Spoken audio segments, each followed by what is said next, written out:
I think we'll start by straight off by singing. So I gave out the sheet here.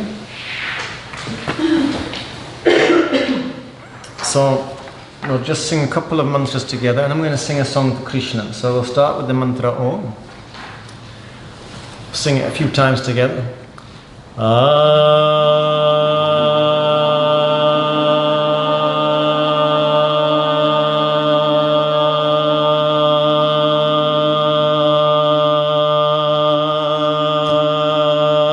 Keep going.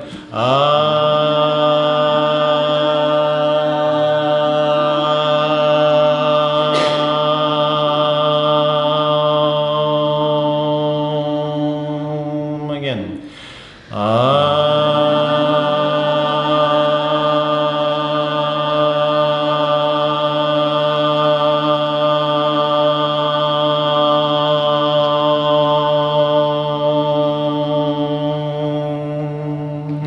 Om Ganganapataye Namah. 9 times together.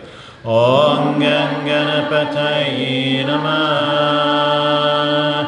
Om Ganganapataye Namah. Om Ganganapataye Namah. Om Ganganapataye Namah. Om Ganganapataye Namah. Om Ganganapataye Namah. Om Ganganapataye Namah. Om Ganganapataye Namah. Om Ganganapataye Namah. Om Shri Ganapataye Namah. Om Shri Ganapataye Namah. Mantra Om.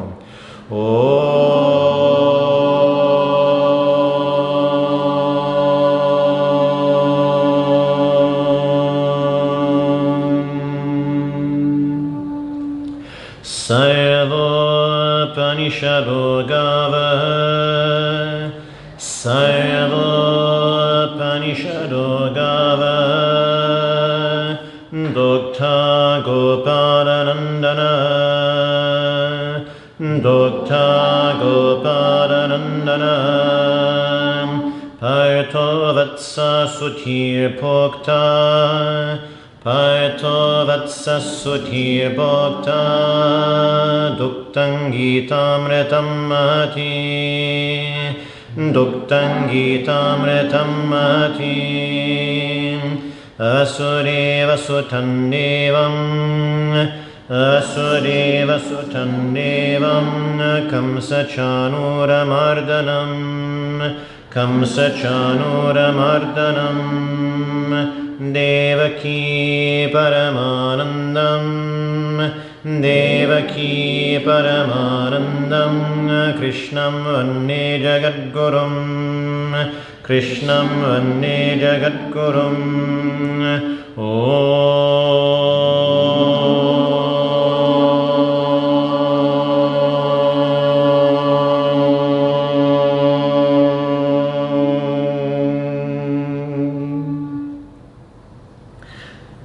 So we're going to sing a song to Kṛṣṇa, which is on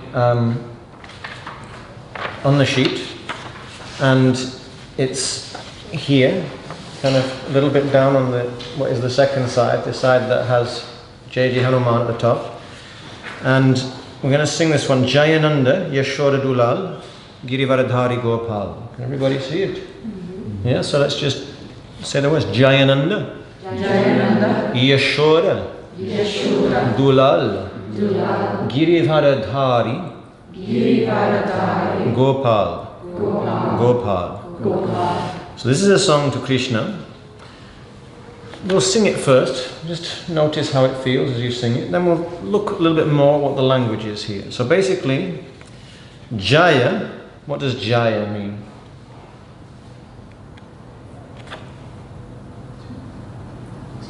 Peace. Winston Churchill? Victory, yeah. Jaya means victory. It's interesting how gestures change their meaning over time, yeah? When you see Jaya, J-A-I, is that just a... So, yeah, so it's the same meaning. Okay. So the root is Ji, and then when it becomes like you're asking for it like this, both forms are possible, Jai and Jaya. And in different Indian languages that derive from Sanskrit, some use more Jai and some use more Jai, but they both have the same meaning. So Jai, victory, may there be victory. To what? What are we asking to be victorious? Gopal. Who is Gopal?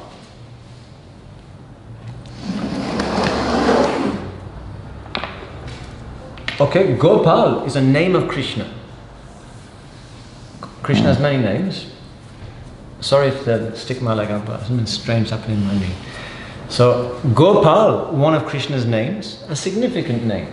And Go, does anybody know what Go means? Cow. Cow. So Kṛṣṇa, in the early part of his life, he grew up with a cow herding community by the river. And because he's a cowherd, he's called Gopal. Gopal means a cowherd, one who can protect and look after the cows. Now, this is a very significant name. What do cows have a tendency to do? If you send your cows out in the morning, what will they do? They will wander, they will roam. If you have 100 cows, just for example's sake, will the 100 cows all wander in a unit? Or will they all wander to the same place? No. They will wander all around, yes? You were talking about the mountains a moment ago, I think, Fran, yes? Sorry? You were talking about the mountains in Switzerland. In Switzerland. They have cows there, yes? Yeah? Yes. Do they all like wander? Do they all stick together? No, we were actually in the Alps last year, and because it was really hot in the summer, the cows went further and further up to find juicy grass. Mm-hmm. And the Alp was literally on a bit of cliff. And they woke up in the morning and realized that the cows had wandered up there. And I've never seen anybody run so fast. Yeah. They were trying to call them for a really, really long time, a really beautiful call up into the mountains. Yeah, yeah. It was reflected back at them. And they didn't come, they were just... Up in the high mountains. Yeah. Yeah. It's because they will seek out what is to their taste. So they're looking for the juicy grass. And every cow has their own particular tastes. Does that remind you of any other class of being? Just like us, yeah? We all have our different tendencies and proclivities. And you could also say that this is a little bit like a herd or a group with different parts and different tendencies that sometimes like to roam in different directions or wander off in different ways. Is this true? Mm-hmm. Yes?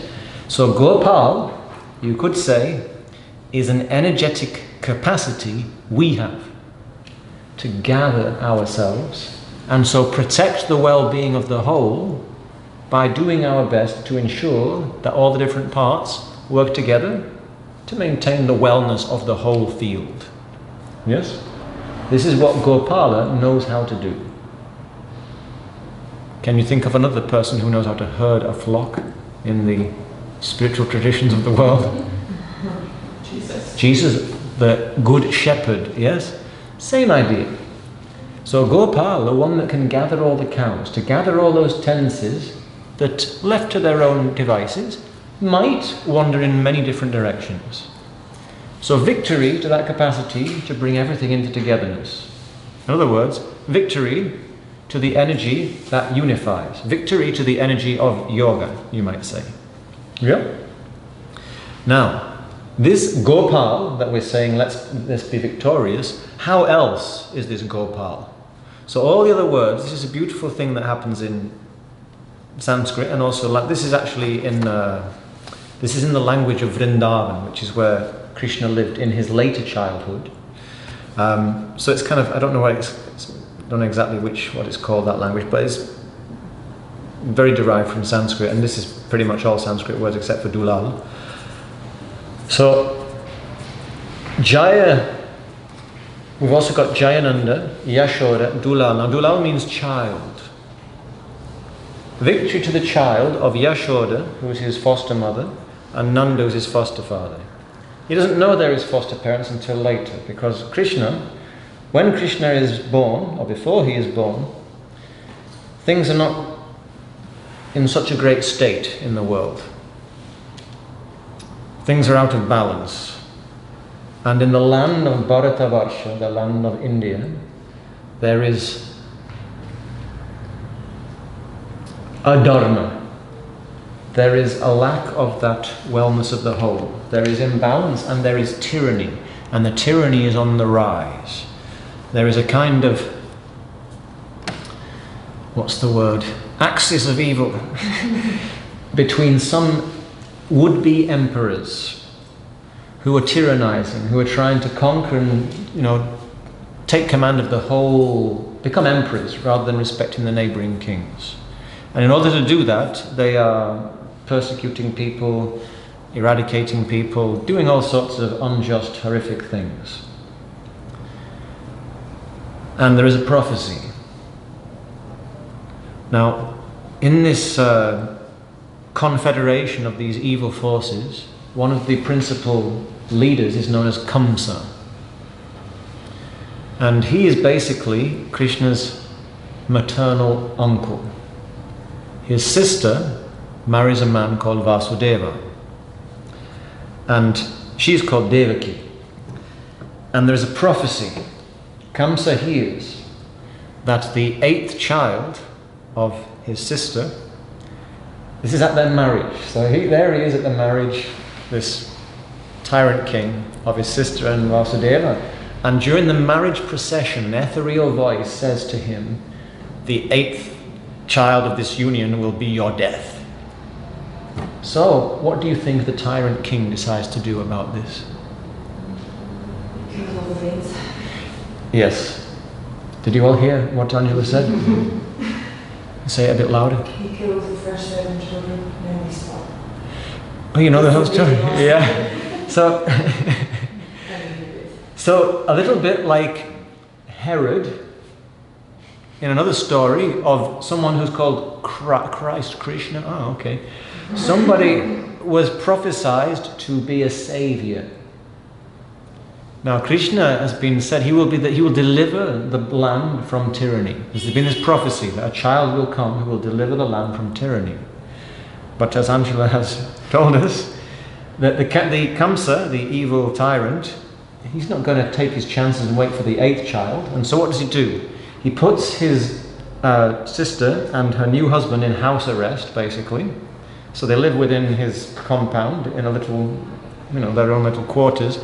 And whenever she gets pregnant, then they have closer guards around them. And then when at the time of labour, it's not just husband and wife, they're all lovey-dovey with the midwife, who is also standing there. Brother evil King Kamsa, ready when the child is delivered to rip the child from the mother's cord and then dash its brains out on the rocks. And he does this 7 times. Every time the parent, please, no, I'm not taking any chances.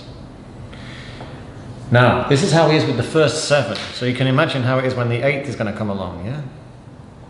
So now he really ramps it. Now he just puts them into prison. Never mind being in house arrest. Now they're in his most secure dungeon with his elite bodyguards all around them. And the midwife who's employed is kind of one of his female spies, kind of thing, like one of his most trusted agents of evil. But what happens? Do you know, Angela? Did you? Yeah, I do. Yeah. So what happens? They snack out, and then they swap with the girl, and then he kills the girl, and then she becomes a god, and then she tells him that he's still alive. And it's like, oh. Yes. So what happens? The night of the delivery, a storm, a tremendous storm comes. And all these unusual things happen. The guards, they all fall asleep. And the woman who's the spy, who's the supposedly midwife, she needs to answer nature's call, yes? And in the higher security prison of the tyrant king, are the bathroom facilities 5-star? Does the agent of evil want to do her business where these prisoners are? No, so she slopes off, and she's just going to go around to her friend's house around the corner. But she goes around to the friend's house around the corner, and what happens then? Now the sky starts loosing whole swimming pools down onto the ground. And it's all so dark in the storm. And that's when the delivery happens in an instant. And they've made this plan to take the child away and carry him across the river to the community on the other side. They do a swap. The swap is just accidental. It's like they just see the chance. The guards are all asleep. The midwife is out, and they just take the child and they go across the river, and then they think that, oh yes, we can swap her, and it so happens that this child has a destiny. The child who swapped is killed by Kṛṣṇa, but this was also fulfilling a prophecy, setting her free.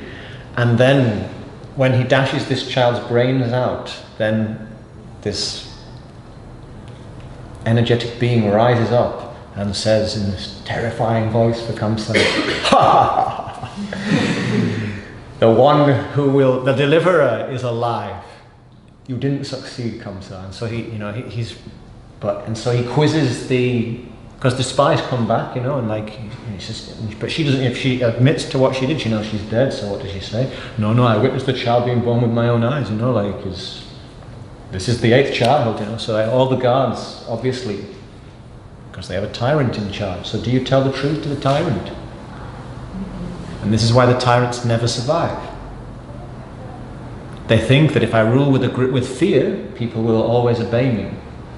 But it means that sooner or later, nobody knows what's really happening. And so the tyrants, yes, they can tyrannize for a while, but they always fail before very long. Not as short as we would often like, but that's how it goes. As soon as you instill a culture in which truth is not able to sustain, truth will always out in the end.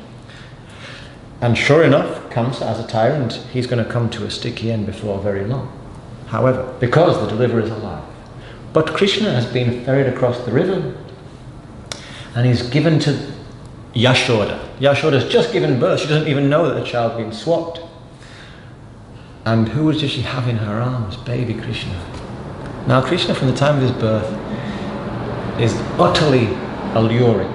His name, Krish, means that pulls towards, that draws towards, that attracts. So he's irresistible, Kṛṣṇa. He's very attractive. Even the people who hate him, they hate him with a passion. They can't stop thinking about him. Kṛṣṇa is like the ultimate in allure. And from the time of his childhood, many people just are completely charmed, enamored with him. He grows up in this cowherd community. And as a young child, he has lots of friends. And he's like the ringleader. And he gets up to all sorts of mischief. He steals butter all over the place. There's so many stories. We could talk about Kṛṣṇa all weekend and only begin to get into it. But he has a childhood full of play. Happy times. As he gets a little bit older, he starts to play the flute. And Kṛṣṇa's flute playing is, again, so attractive, irresistible. This is also hugely significant. So what's special about, what is the Indian flute made from? It's made from bamboo. How many holes does it have?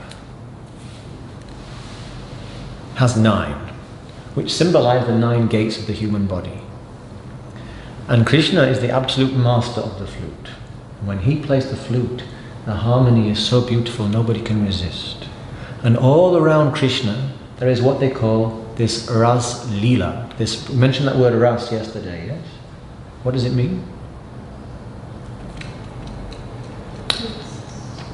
The taste, the flavor, yeah? And Leela means play.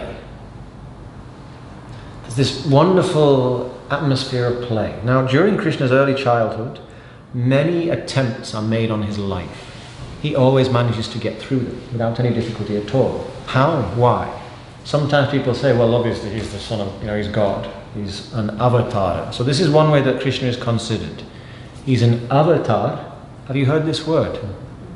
Of Vishnu, the preserver, the sustainer. One of the representations of that which is beyond representation. One of the ways that the supreme consciousness is represented in the Indian system.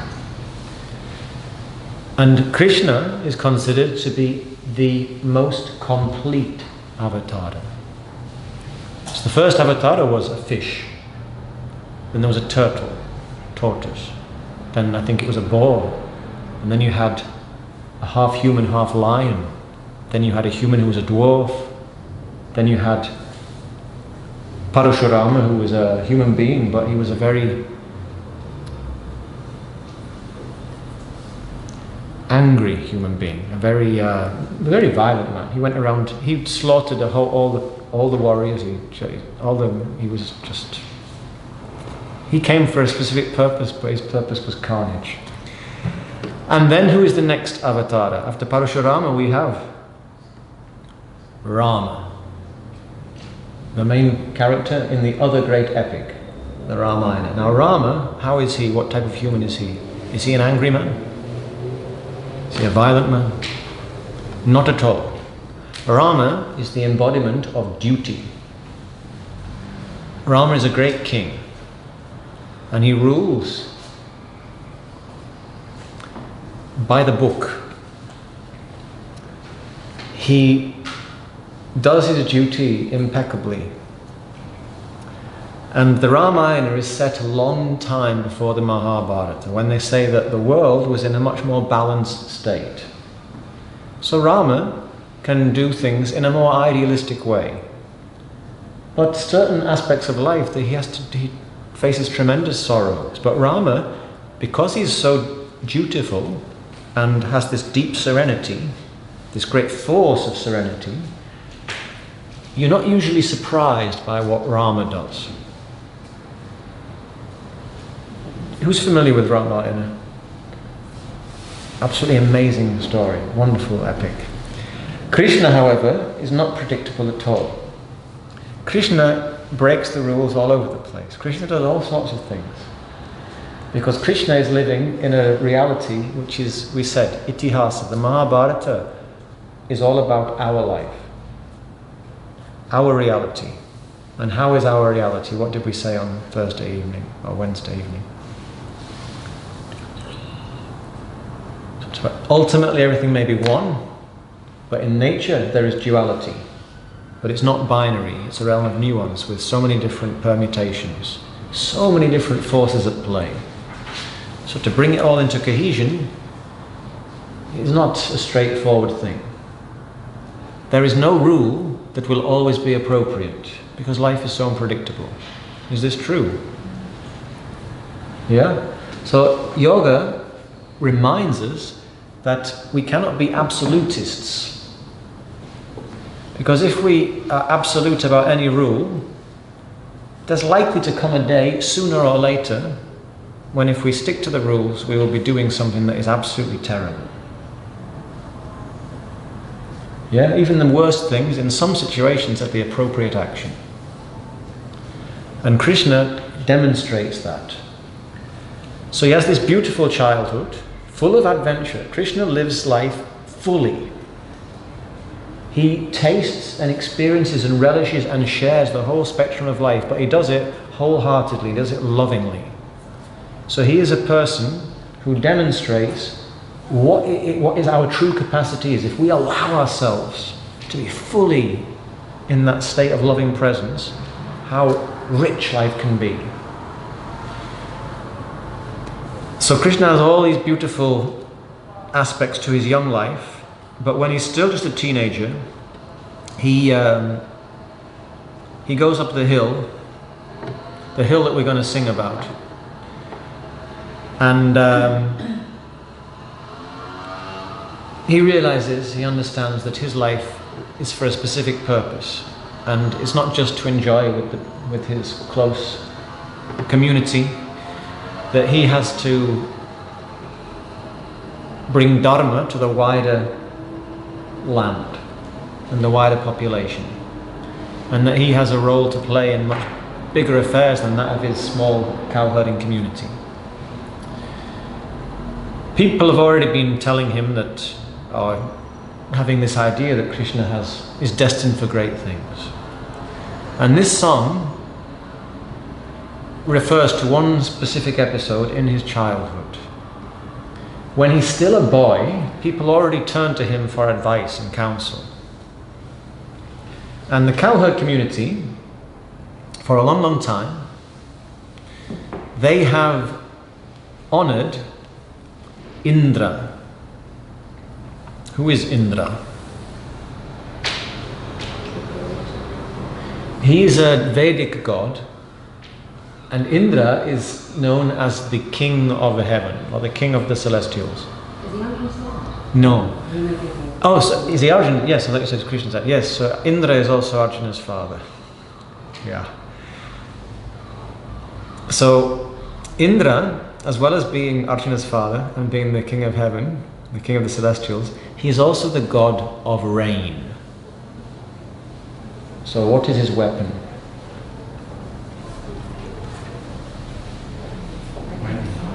The thunderbolt, yes. So this community, every year they have a festival to honor and celebrate, propitiate Indra.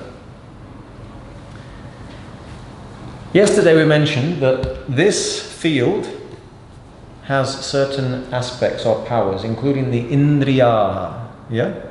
What are the Indriyaha? The Indriyaha, we mentioned our 5 knowing powers, yeah? So to hear, to sense, touch, to see, to taste and to smell. These are the Jnana Indriyaha, the Jnana Indriyaha, the sense powers of knowing or experiencing or sensing or perceiving. And we have the Indriyaha of karma, the things that help us perform actions. So we have tvak, which are our capacity to express, communicate, and we have pani, picking up, putting down, our manual dexterous capacities. We have our locomotive capacities, we have our digestive, excretory capacities, and we have our creative, recreative, procreative capacities. Yeah? These are called Indriyaha, which basically means the powers of Indra. So the idea is these powers are divine in the sense that they help us experience. They're amazing, miraculous gifts or powers. And so the Indriyaha are Indra's powers. Now, when we consider ourselves as a group, we have the elements, and we have the qualities associated with the elements, and we have the 10 Indriyaha, and then we have these 3 internal instruments we mentioned yesterday. Yes, what are they? Manas, say manas. Manas. Ahankara. Ahankara. And buddhi. So, 5 elements, yeah? 5 qualities associated with the elements. So we are constituted of earth, water, fire, air and space. Is this true? Yes? Yeah? And the 5 elements have certain qualities. Earth has fragrance. Water has taste. Fire has form. It allows you to see things. What does that leave? Air, you can feel it, has touch. And space is said to have sound. So we have these in us as well. Yes? 10. Next 10, we have the 10 Indriyaha. Yeah? And then we have Manas. Say Manas. Manas. And Manas gets translated sometimes as mind. But Manas is the part of our internal awareness that connects the Indriyaha to our internal awareness. the processing unit, you might say. And then we have ahankara. What do we say is ahankara? The sense of I-ness. This is like our Indra. Yeah? This is like the leader of the Indriya. So the people in the community are all getting ready to do their ceremony and their festival to give thanks and praise to Indra. And young Kṛṣṇa says to them, I don't think this is a good idea. Why are you doing a ceremony to Indra?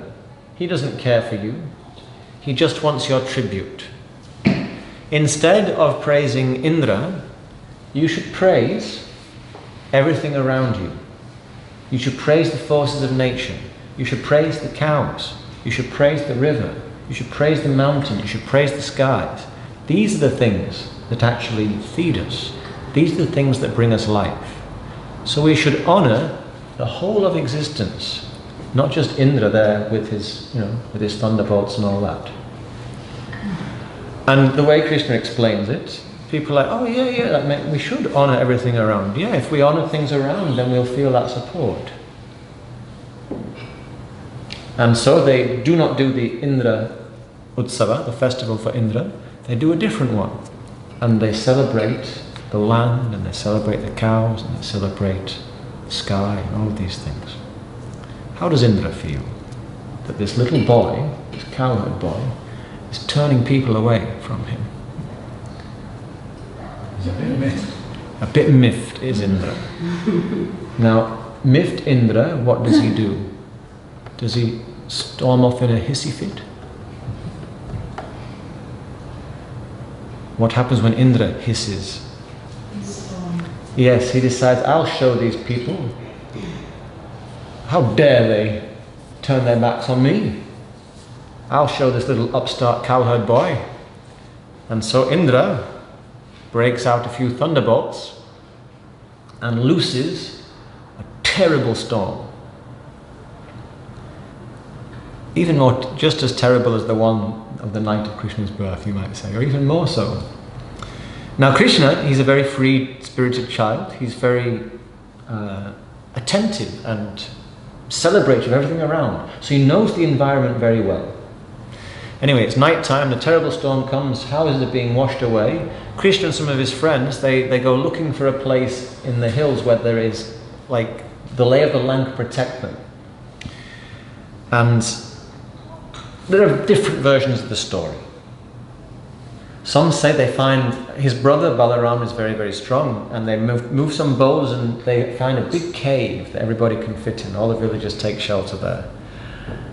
But it's very cramped, and so Kṛṣṇa lifts it up to create a beautiful hotel for them all. So he creates a big space by lifting the mountain. Others say, because the stories gather colour over the centuries and millennia, yes? So others say, Indra looses the storm, people are being washed away, and they're all crying to Kṛṣṇa, help, and Kṛṣṇa says, okay, don't worry. And he leaps over to the mountain. He's a little boy. Have you ever played basketball? You ever seen that trick where people spin the ball on their finger? Yeah? So Kṛṣṇa picks up the Girivara, which is the local hill, little mountain, and he picks up the mountain and does this. And he holds up the mountain and spins it like a Harlem Globetrotter, a basketball on his finger, and it's like an umbrella for the whole village. Because the hill has got very verdant slopes, so it absorbs all the water. And so Indra's wrath is spewing out his anger, and the hill is absorbing it. And the trees are drinking in all that water and holding it. And Indra's getting tired, and Kṛṣṇa's not getting tired at all. And the people are all sheltered. And then other people say to Indra, we told you who he was. And then Indra realizes, oh yes, this child is not just a normal being. This child is Lord Narayana himself. This child is Vishnu. Or you might say, this child is actually embodying what he has told his community to propitiate. He's embodying that deep connection with and respect for the whole of nature, so nature is serving him and keeping his whole being in a very robust and resilient state. And so Indra desists and then goes to beg Krishna's pardon, which Krishna gives. But this song refers to that episode, the Giri Varadari, when he held up and he supported the mountain.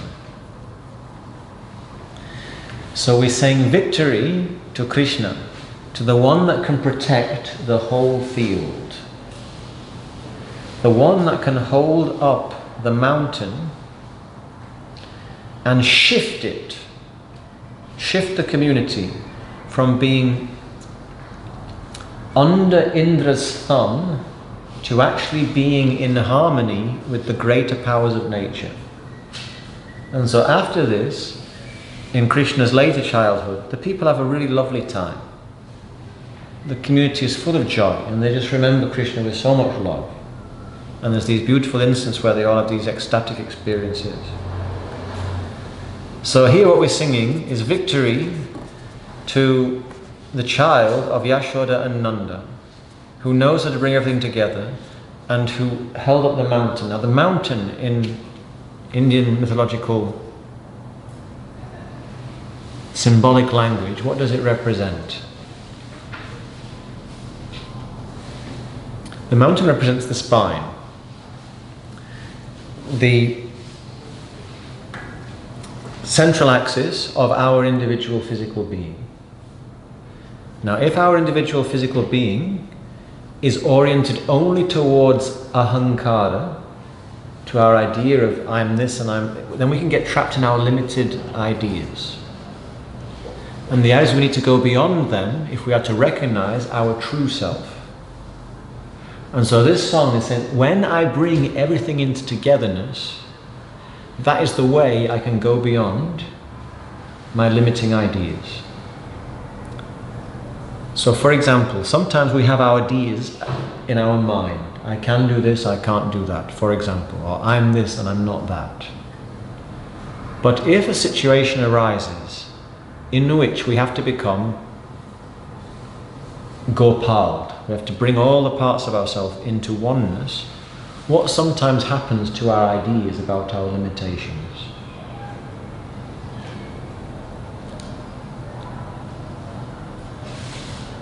Have you ever had a situation in life where you look back, I would never have thought I would be able to do that, but you were able to do it quite easily because the situation demanded things of you, and so your fears, your doubts, they were obliterated because of the urgency of the situation, and you brought more of your true resources to play, and then you disproved an idea you previously had about yourself.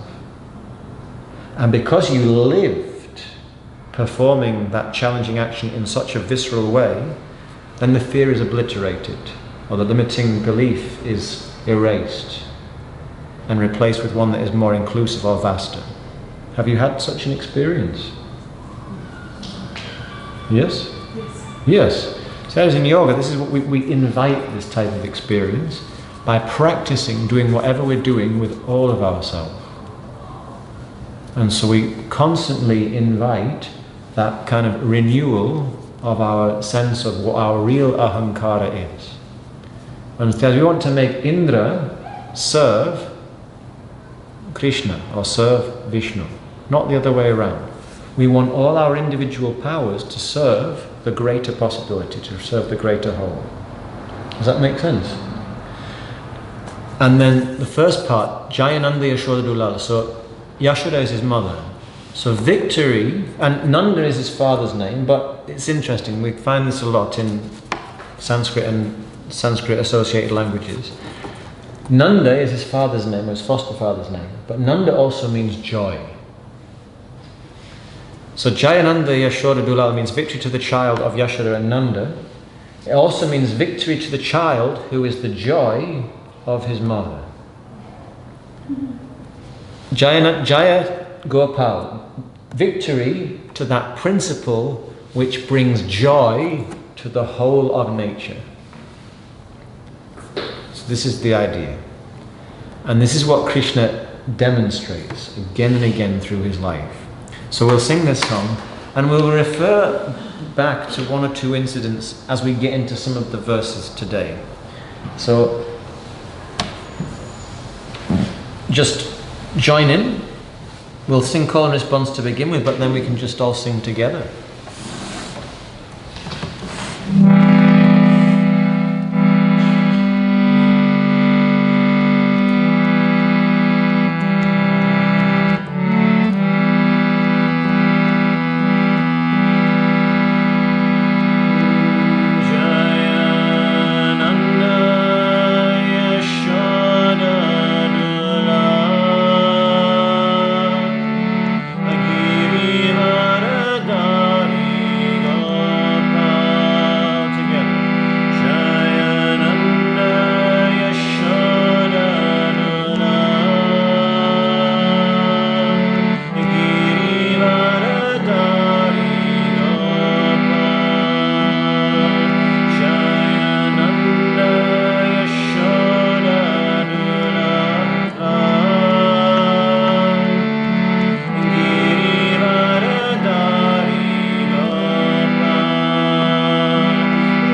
So victory to that innate capacity we have to bring all our sometimes disparate or seemingly incongruous parts into a cohesive, balanced, harmonious whole. Victory to that capacity we have to act in such a way that the whole field of our being rejoices.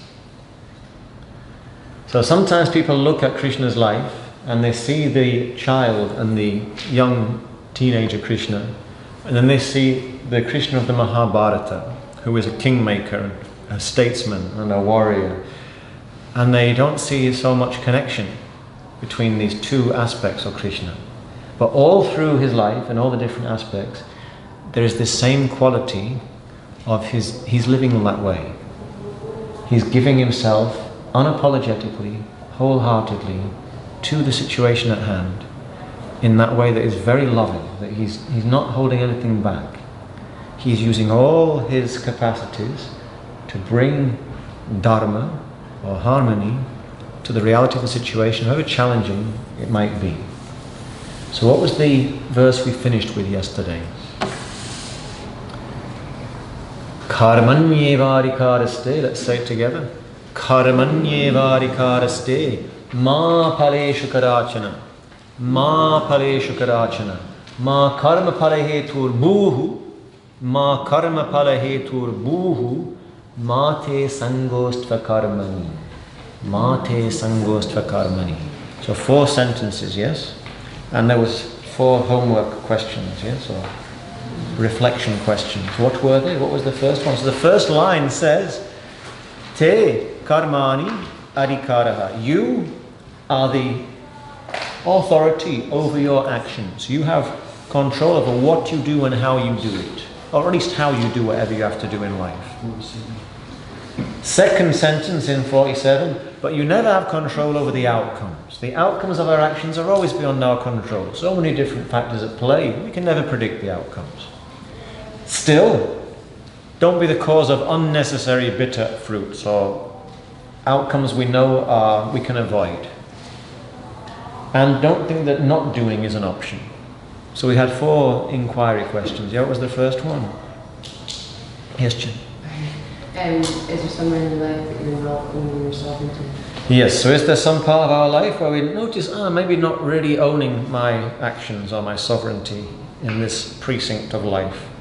Second line, using it as an inquiry tool. Overly concerned with the fruit. Yes, is there some part of my life where I'm overly concerned with the outcomes? Third. Bitter fruit. Yes. Unnecessary. Are there any parts of my life where I am sowing the seeds of unnecessary bitter fruit? And the fourth, is there any part of life where I'm shrinking back from action? Where I'm maybe tending to not do, where I actually need to take action? Did anybody have anything emerge? Yes? No? Yes? We're going to come back to this shortly. So, for Patricia and Steph and Evita, let's just briefly recap what we spoke about yesterday. So, in the first evening, we kind of recapped the story so far, but Patricia and Steph and Evita have all been exposed to some Gītā before. So, yesterday specifically, we got into these new verses, yeah, from the 40th to the 47th. And what does Kṛṣṇa say in the 40th verse? In 38-39, he's basically said, I'm now going to tell you how to do yoga. How you can avoid papa and how you can avoid karma, or come out of karma bandhana. So you can avoid misapplication of your capacity to act, how you can avoid sin, taint, residue, and how you can avoid getting enmeshed and more caught up in the binding influence of action. Yes? Which are pretty big claims, yeah? So then he starts to get into that. So what does Kṛṣṇa do in the 40th verse? What's that about? No effort is wasted on the spiritual path. So no effort is ever wasted on the spiritual path. And there's no going in the wrong direction. If you make a sincere effort, every step is helpful. Even if it seems like a misstep, if you're paying attention, if you're wholeheartedly present in the situation, you'll learn from it. So it's not a mistake. You'll never miss out if you make a sincere effort. What else? We spent quite a lot of time on these next 4 verses, 41 to 44. And what does Kṛṣṇa emphasize here? What does he say you need to have? If you're going to manage to actually bring about yoga in the reality of life with all its different tendencies and change, how do you need to be? One-pointed. You need to be vyavasaya. You need to be resolved. You need to be committed. You need to make a sustained, assiduous, wholehearted effort. You need to you really to engage. Yes? So you can be vipaschitaha. So you can be inspired. Now, inspiration. Sometimes people have the idea that, inspiration, well, sometimes it comes, sometimes it doesn't. This is true. However, one can set oneself up to invite inspiration. Is this true? How? First of all, to inspire means to breathe in. Yes? So to set yourself up to be inspired, open yourself up to the miracle of life that's all around. The idea is that the Guru, nature, all the time is teaching us. So there is so much miraculous input and guidance available to us all the while. So earlier in the chapter, Kṛṣṇa mentions for practice in yoga, one thing you never want to throw away is your sense of curiosity, your sense of wonder, your sense of inquiry. If you approach the day as something to be explored, then the day becomes an adventure. Then the day becomes fulfilling. The time goes quickly, but you go a long way. It's like it goes quickly, but then you feel, wow, so much has happened. Because you give yourself permission to live the moments fully. Yes? So Kṛṣṇa says you need to have that kind of one-pointedness. Now, what does one-pointedness mean in yoga? It doesn't mean, I'm doing yoga, so I'm one-pointed. It means to bring, no it doesn't, yes? We're all clear about that. But it can be confusing. People can see we need to be one-pointed. What does that mean, though? Remember those, yes, Anna? All your capacities and skills and efforts going in the same direction. Yeah. So really what it means is we need to be congruent. We need to be inclusive. We need to invite all of ourselves to work towards a common goal. So it's like we have to make all the instrumental powers of our being an orchestra that knows how to play together.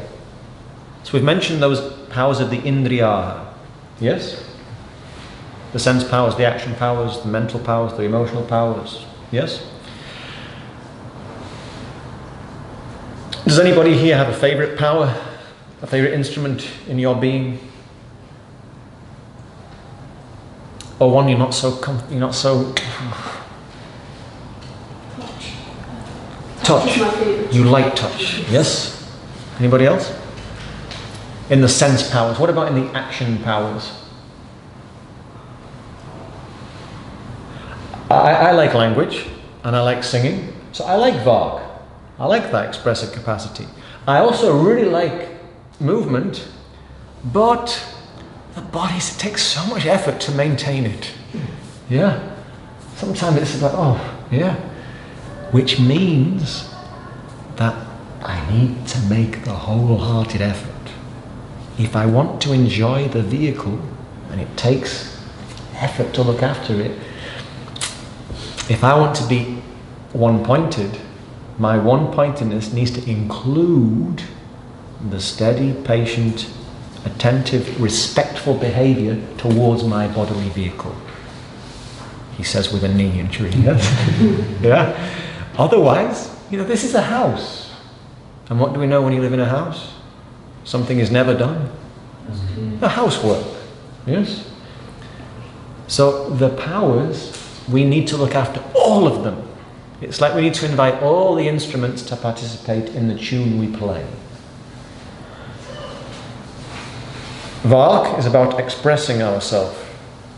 Now, sometimes in life we notice that, even if I like singing or speaking, or I like touching or viewing, whatever it is, sometimes we don't actually give respectful exercise to all the powers, all the instruments. Is this true? Would you agree? Can anybody give an example of a power that they maybe neglect or treat a little bit disrespectfully or negligently?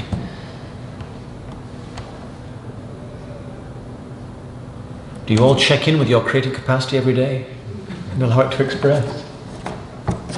Maybe we can do more, yeah, to do those things. This is how Kṛṣṇa lives fully. Yeah? So sometimes, some of our powers, we just neglect them a little bit.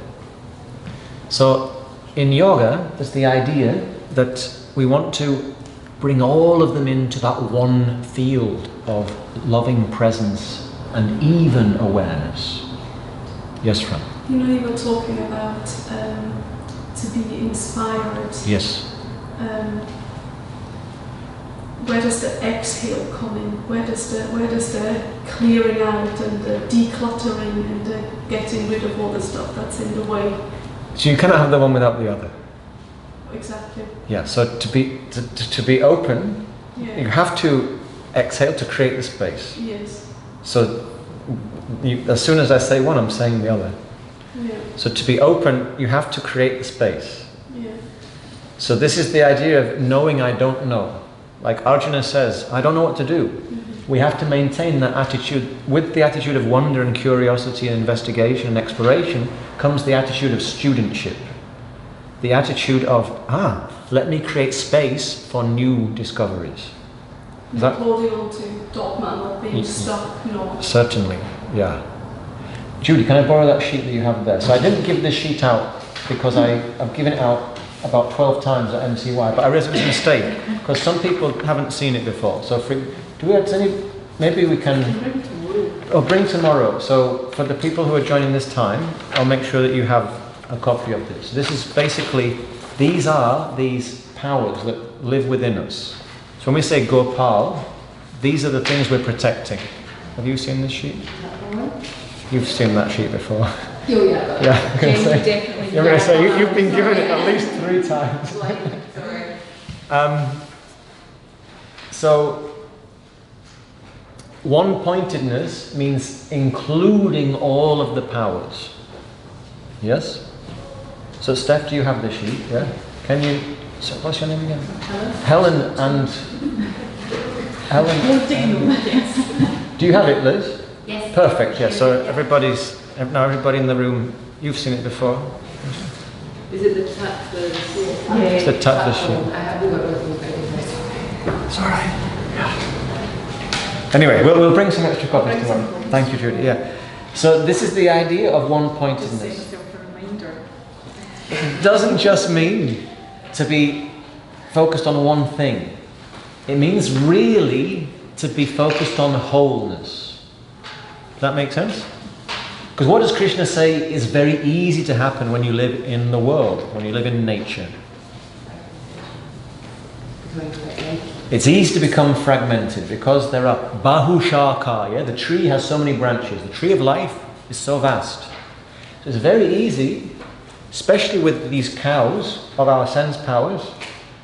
Like you mentioned you like touch, Fran, yes? But you also told me you like music, yeah?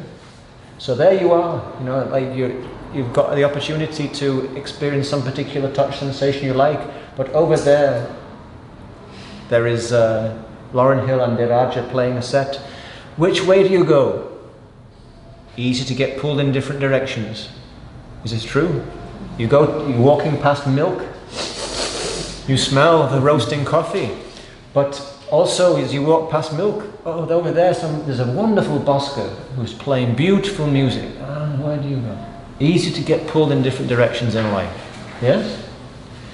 And amongst our powers, which power tends in modern life particularly, but it's not just a modern affliction, to be relied on perhaps to an unhealthy degree, to become a little bit more dominant than is perhaps good for our health. The mind, yes? We get exposed to so many ideas. Yes?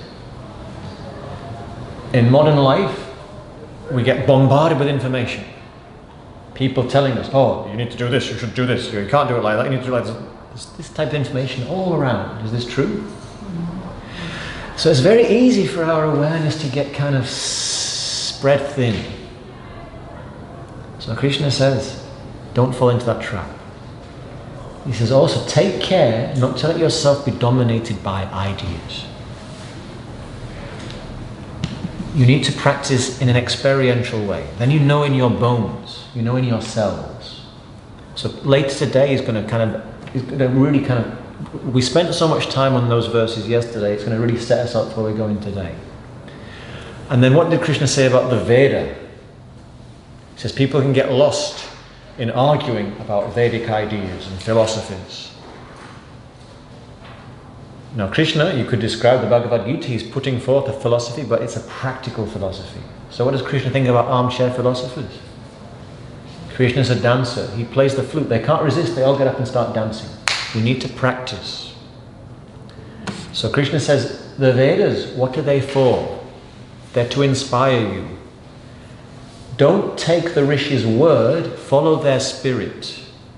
The revelations, the revealed teachings of the Veda came because a Rishi made him or herself available.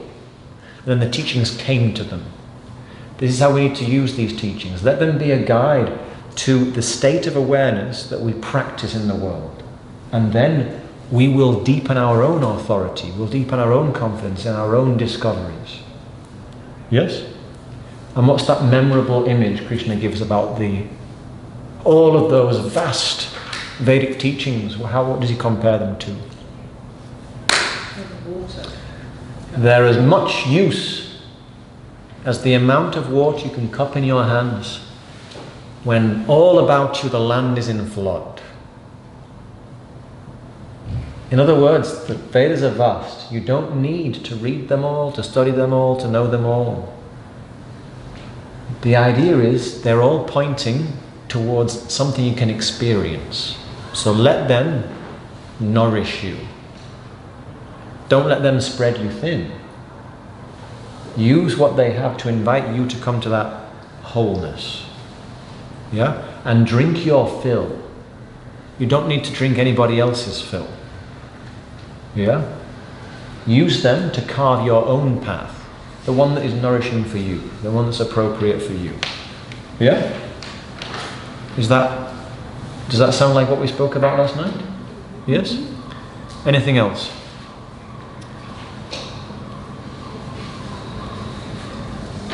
The past maybe you should avoid, so avoiding materialism, and then there's a few other ones. Yeah, so as well as getting carried away with ideologies or armchair philosophizing, Kṛṣṇa also talks about the perils of materialism. He's going to get into that more as well today. Shall we continue? So we began with the 47th, or we ended rather with the 47th verse, this very famous verse. Let's just repeat it one more time. Karmanyeva adhikaraste, karmanyeva adhikaraste, ma paleshu kadachana, ma paleshu kadachana, ma karma palaheturbu, ma karma palaheturbu, mate sangostva karmani, mate sangostva karmani. So we have these 4 sentences, and we had these 4 questions to consider. So what I'd like to do now is we'll take a few moments we're going to work with a partner, somebody different from yesterday, and we're going to